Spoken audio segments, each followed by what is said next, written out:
Hello friends, welcome to my channel versatile Kajal પંડ્યામાં તમારું સ્વાગત છે. અત્યારે 5 વાગ્યા છે. મસ્ત અમે રેડી થયા છે, હું ને પાર્થ, અને અમે બંને મેચિંગ કર્યું છે ગ્રીન કલરનું. આજે અમારી મેરેજ એનિવર્સરી છે અને મેરેજના 8 વર્ષ આજે પૂરા થયા. દર વખત મેરેજ એનિવર્સરી પર કંઈક ને કંઈક અમે બહાર જતા હોઈએ છીએ.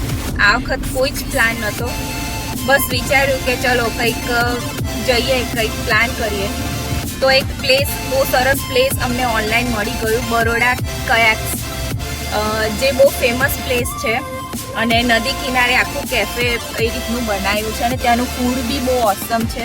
બધાની કમેન્ટ એવી હતી, તો અમને ઈચ્છા થઈ ગઈ કે ચલો ત્યાં જઈએ અને એ બાને અમારી એનિવર્સરી પણ સેલિબ્રેશન થઈ જાય. જોબ પરથી અમે 2 કલાક જેવું વહેલા હું નીકળી ગઈ હતી આજે, અને પાર્થ તો બપોરે 3 વાગે છૂટી જાય. અત્યારે અમે જઈએ છીએ દ્વિજને લેવા. અમારું પાર્સલ લીધા વગર અમે કહીએ નહીં જતા, તો એની મેચિંગની પણ ગ્રીન કલરની ટી શર્ટ લીધી છે, એટલે અમે ત્રણેય ગ્રીન. દ્વિજ માટે તો સરપ્રાઈઝ જ છે, એને ખબર જ નથી કે આવી રીતે અમે એને લેવા આવીએ છીએ ને આવી રીતે જવાનું છે. એકચ્યુઅલી ગઈકાલ સુધી અમને પણ નથી ખબર.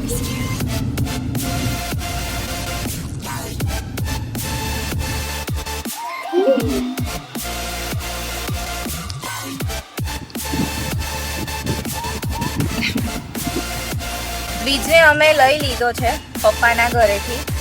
અત્યારે 5:30 વાગ્યા છે, તો લગભગ અમે 6-6:15 વચ્ચે અમે ત્યાં પહોંચી જઈશું. ત્યાંનો જે ઇવનિંગ વ્યૂ છે ને એ બહુ સરસ હોય છે જોવાનો, કારણ કે નદીના કિનારે કેફે આવેલું છે અને બેસવાનું બી બહુ સરસ છે. તો અમે ટ્રાય કરીએ છીએ કે જેમ બને એમ જલ્દી અમે ત્યાં પહોંચી જઈએ.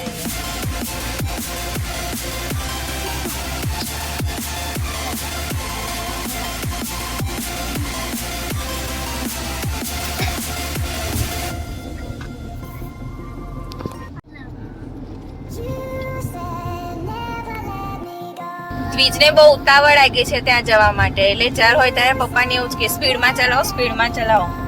અને એના પપ્પાને ડ્રાઇવિંગ કરતા શીખવાડે કે આમ લઈ જવાનું, પેલી બાજુ લઈ જવાનું, આટલી સ્પીડ કરવાની ને એ બધું એવું શીખવાડું છું.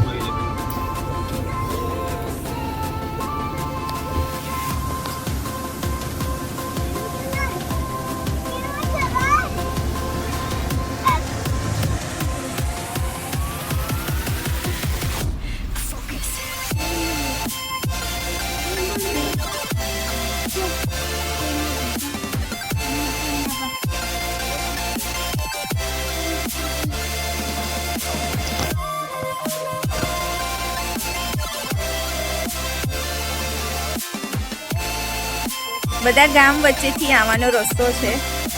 રસ્તો સાંકડો હતો એટલે અમે ધીમે ધીમે આવ્યા, અને આજુબાજુ ખેતરો એટલે જોવાની તો મજા આવી ગઈ. અમે અહીં કેફેમાં આવી ગયા છે અને શું એટમોસ્ફિયર છે, વાવ. પર પર્સન 300 રૂપીસ ચાર્જ છે, એટલે મારા પાર્થના 600 થયા. અને દ્વિજનો કોઈ ચાર્જ નથી, ઇન્ક્લુડિંગ ફૂડ. એની અંદર ફૂડના ચાર્જ પણ આવી ગયા છે, એટલે તમે ગમે તે ફૂડ ઓર્ડર કરી શકો. અને 600 ઓફ થાય તો તમે એક્સ્ટ્રા પેમેન્ટ કરવું પડે. તો ટિકિટ 600 રૂપીઝ મેં પે કર્યા, તો એની સાથે મને સ્કેનર આપ્યું છે, તો સ્કેનર થ્રુ ઓર્ડર કરવાનું ફૂડ.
મારા પપ્પા અને મમ્મી ફોટો પાડું છું.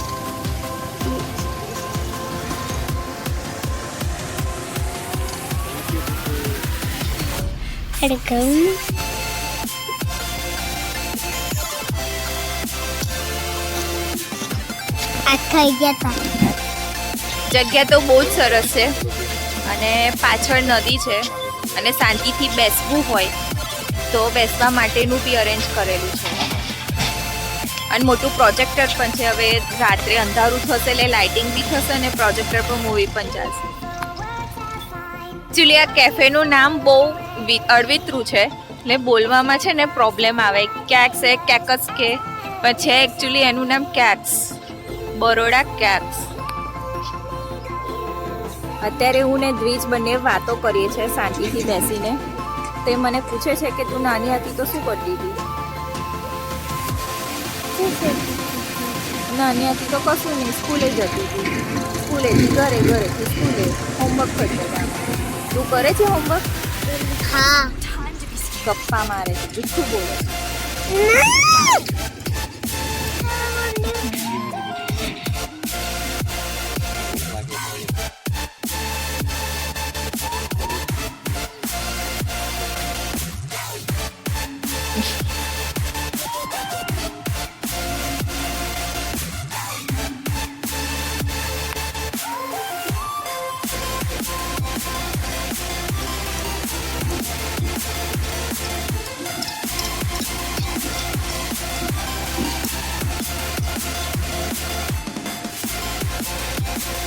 અત્યારે સાંજના 7 વાગ્યા છે. દ્વિજને લાગી છે ભૂખ તો હવે અમે ફૂડ ઓર્ડર કરીએ.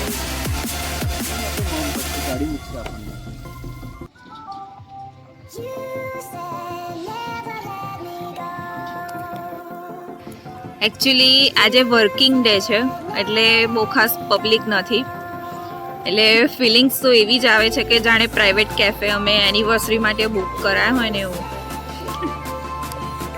કેવું છે ભાઈ? લે આ કર. જલ્દી પડશે ચીઝ.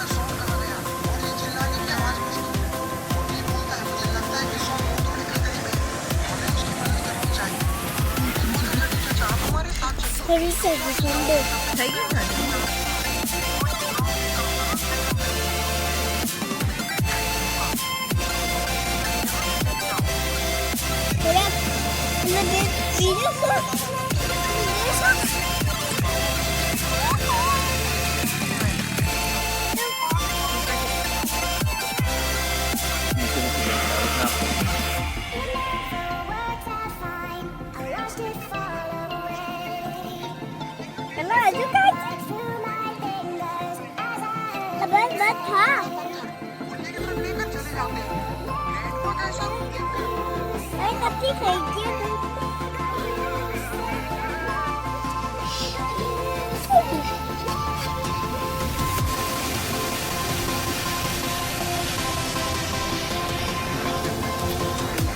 મેરેજ એનિવર્સરીના દિવસે અમે ઘરે રાત્રે 9 વાગે આવી ગયા હતા. ત્યાંથી અમે 8 વાગે નીકળ્યા હતા.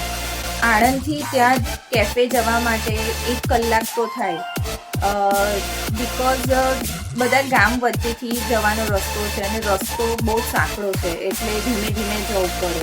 તો પહોંચતા તમને 1 કલાક તો થઈ જ જાય. પછી ત્યાં જમવાનું બહુ સારું હતું, ટેસ્ટ પણ બહુ સારું હતું અને ત્યાંનું ફાસ્ટ ફૂડ મેનુ છે. અમે pizza, sandwich, pasta, French fries ને બધું મંગાવ્યું હતું. અમે ચા, કોફી એ બધું ત્યાં મળે છે. ટેસ્ટ બહુ સારો હતો અને અમે 600 રૂપિયા તો અમે આપ્યા હતા સ્ટાર્ટિંગમાં ફીસ એન્ટ્રીના. એમાં ઇન્ક્લુડિંગ ફૂડના તો એટલા થયા ને ઉપર અમે 450 રૂપિયા પણ એક્સ્ટ્રા પે કર્યા. ત્યાંની ક્વોન્ટિટી અને ક્વોલિટી બંને સારું છે. એવી પ્રાઇસ પણ છે, 250 રૂપિયાથી સ્ટાર્ટ થાય છે, પણ વસ્તુ સારી હતી. પછી ત્યાં આગળ નદીના કિનારે કેફે છે તો કેવું સાંજ પડે ઠંડી લાગે અને જમ્યા પછી તો વધારે ઠંડી લાગતી હતી. એટલું બધું નહીં પણ નોર્મલ પણ હતું, વાતાવરણ એકદમ કૂલ હતું. અને ત્યાંનું એટમોસ્ફિયર એટલું શાંત, તો નદીના કિનારે બેસીને બસ શાંતિથી તમારે કુદરતી નજારો જ જોવાનો. તો તમારો ટાઈમ ક્યાં જતો રહે તો તમને ખબર બી ના પડે ને તમારું માઇન્ડ બી બહુ સરસ રિલેક્સ થઈ જાય. સારી જગ્યા છે, અમને બહુ ગમી અને અમે એન્જોય પણ બહુ સરસ કર્યું. વધારે આ કેફેની વધારે ડિટેલ્સ જાણવી હોય તો એમની વેબસાઇટ પર બધું અવેલેબલ છે. એનું ફૂડ મેનુની સાથે એમનું જે પ્લેસ છે એ લોકેશન ને બધું તમને મળી જશે. તો તમને કેવો લાગ્યો મારો આ વ્લોગ કમેન્ટ જરૂર કરી દેજો. And like, share and subscribe કરવાનું તો બિલકુલ ના ભૂલતા. તો મળીએ નેક્સ્ટ વ્લોગમાં. ત્યાં સુધી આવજો.